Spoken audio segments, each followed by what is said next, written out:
Hey everyone, Shaun Stevenson here. Finally back. I was so sick for the past week, so I am finally back at it. Well, kind of actually almost 2 weeks. So I'm finally back though and making some videos, and I'm very excited about that. So yes, I am Shaun Stevenson, author of the Throne series, and I've been rearranging my bookshelves. So I have like this candle over here, and yes, that is a Lego The Lord's Last Supper by Da Vinci. So, fun times.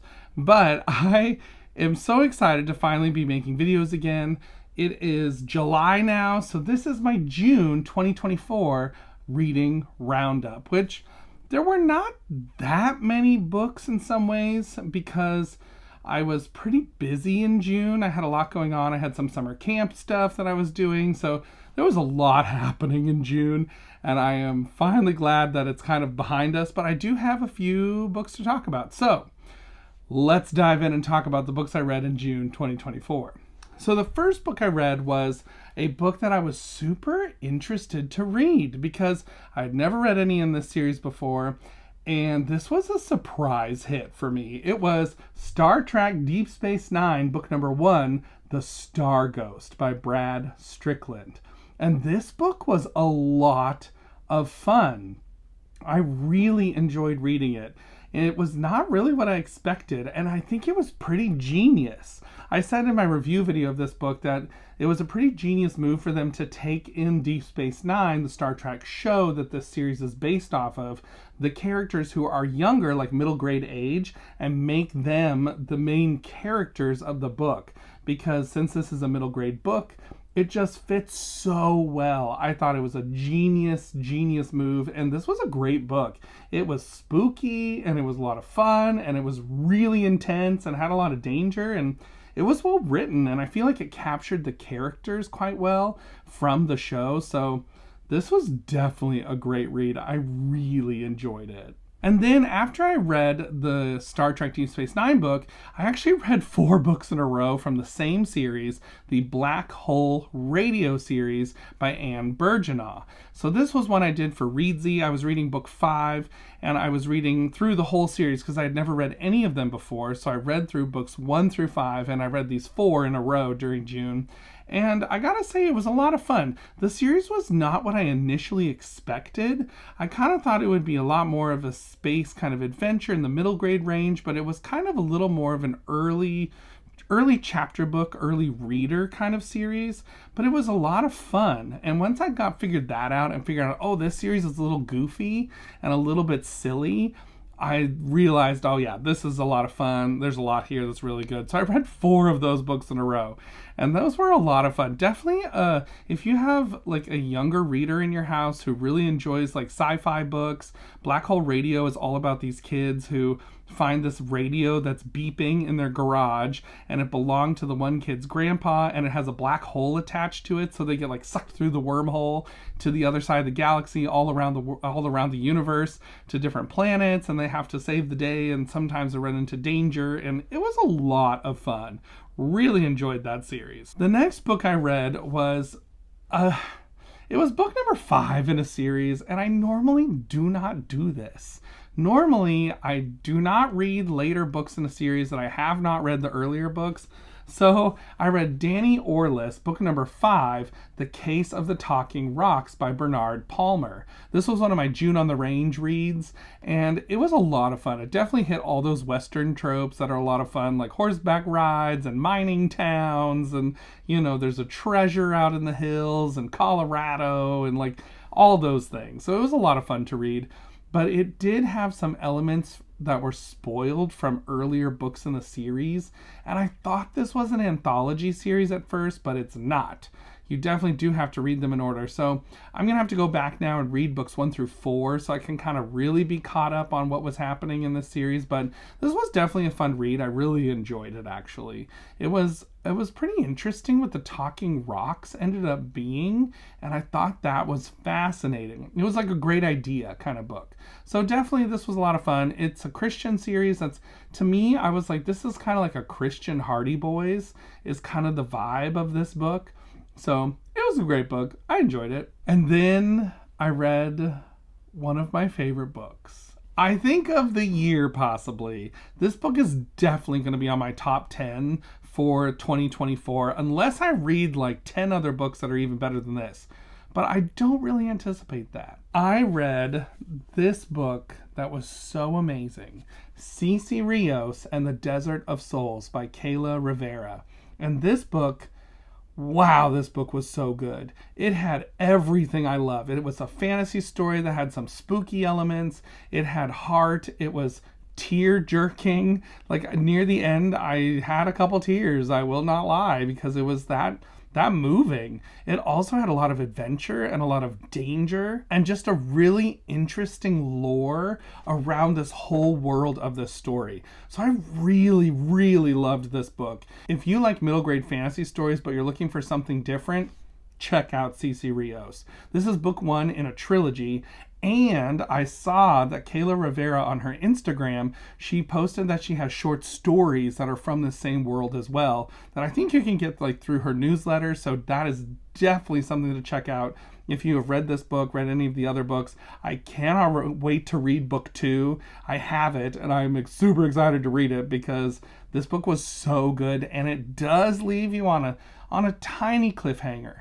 It's not like the kind of cliffhanger that's like, no, the story is not completed. Like, the story is completed in this book, but it definitely opens up some new things at the end that you're thinking, oh, I want to know more about that. Like, what is that going to be all about? So this was definitely a really, really good book. It is so well written, so well paced. Characters are incredible. It is just everything. It's everything. No lie, right now, this is my number 1 book of 2024. And I don't know if anything's going to beat it because this was just that good. The next book I read was another June on the Range book, and this one was interesting. I don't know what to think about it. So I read book number 3 in the Accidental Detective series by Sigmund Bauer called Phantom Outlaw at Wolf Creek, because I wanted, that outlaw story for a Western read. This one has a bunch of kids who they accidentally become detectives and mysteries. And okay, this one, the beginning is so slow. It is so slow. And then you also have a situation. This book does something that I actually really despise. And that is, it has a character who is said to be 6 years old. Now, I do not like it when authors, and I feel like authors who write adult fiction are actually the worst offenders of this. I hate it. I hate it when authors write down kids who are like 6 or 7 years old and make them sound like babies. Because in this book, this 6-year-old little brother who is on this journey with these other kids, it makes him sound like he can't talk. And it does things like a 2-year-old would say, like, go over, like get bear, like repeating super simple phrases. And I thought, he's 6 years old. Like 6-year-olds have full-on conversations. Yes, sometimes they're very silly, but they can have full-on conversations. So the whole time I kept thinking, what is this? Why have you done this? And this character is throughout the book. It's so annoying. So I'm going to talk more about this in my review of this book coming up soon, but this was not one of my favorite reads of the month, unfortunately.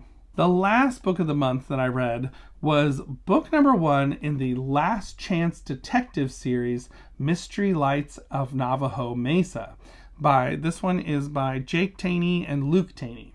And this one is actually based off of a direct-to-video series that came out in the 90s called The Last Chance Detectives. And so I have seen that. I actually own it on DVD. And I was interested to read this novelization of it, and it was a little different in some places. I actually really enjoyed reading this book.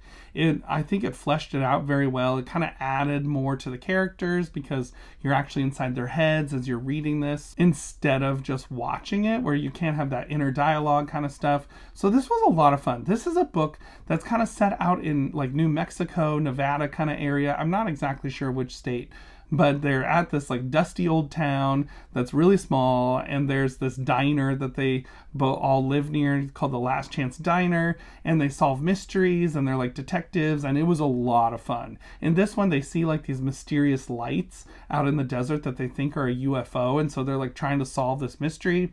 It was a lot of fun. It has some definite good twists and turns, some really good action near the end, and I thought it was well done. I highly enjoyed this one. There are 3 books that are based off 3 episodes of the show, and then there are other books that were written that are not based off episodes. So I'm super curious to read those because I've never read them and I don't know anything about the storylines. This one I knew like the basic story, I knew the twist, I knew what the mystery was about, but it still was a lot of fun to read. So I highly enjoyed it. It was a great read. And then I have to talk about this picture book that I read during the month of June. It was called The Squish by Brianna Karzu, and this book, no joke, made me cry. I was standing in the Walmart book section and I was looking at different books, and I read this one in the store, and it was so good. So good. I legit loved it so much. It's about this little sandcastle that it thinks it's like brave, and it's like this brave little sandcastle, and then the sandcastle gets squished by someone accidentally walking by. And it's all about like how do you stand up when difficult things happen in your life, and it's kind of like a social emotional learning book for kids, and I loved it so much. Definitely cannot recommend it enough. I also read a couple of other nonfiction books that I'm not really going to talk about here because it's not what this channel's about, the nonfiction life. I do read nonfiction every now and again, especially when it pertains to my job as a children's pastor. So I finished reading a book called The Faith of Our Children, which was interesting and had some really interesting like statistics about children's faith and like what they believe, and like how like different churches and faith communities work with kids who have faith. So I thought that was a really fascinating book. It was really interesting, really well done. But I'm not going to talk much more about it. So that was my June. It was a lot of fun. There was a lot of good reads. I read some fun stuff.